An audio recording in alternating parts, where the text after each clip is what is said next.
26 septembre 1983. Zelenograd, près de Moscou. Minuit 14. Sous les forêts russes, un bunker enfoui respire lentement, rythmé par les cliquetis des machines et la lumière rouge des écrans. Ici, dans cette salle de commandement souterraine, tout est silence, sauf le battement électronique d'un monde au bord du gouffre. Un homme se tient debout, seul, face aux consoles. Le colonel Stanislav Petrov, 44 ans. Des cernes d'acier, un uniforme froissé, le visage fatigué par des années de veille. Il est responsable du système d'alerte nucléaire soviétique. Ce soir-là, sa mission est simple.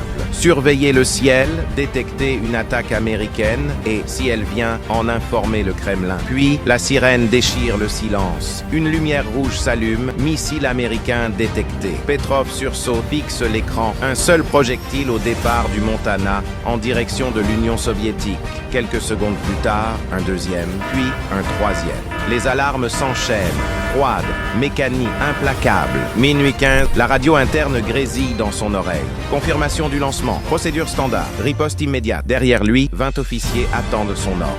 Un seul mot et le système soviétique libérera sa réponse. Des centaines de missiles, des millions de morts. Petrov ferme les yeux une seconde. Son cœur cogne dans sa poitrine. Tout son corps lui hurle de suivre le protocole. Mais quelque chose cloche. 5 missiles seulement. Trop peu pour une attaque massive. Trop propre. Trop calculé. Il observe l'écran. Les signaux clignotent. Le monde retient son souffle.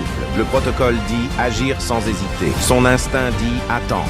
Minuit 17. L'air vibre de tension. Les alarmes s'emballent. Les officiers échangent des regards figés. Petrov pense à sa femme, à ses enfants endormis quelque part dans un appartement de Moscou. Et au-dessus d'eux, des millions d'autres vies suspendues à sa décision. Il respire lentement. Puis, d'une voix calme, presque inaudible, il prononce fausse alerte. La salle entière se fige. Personne ne bouge. 1 minute, 2 minutes, 5.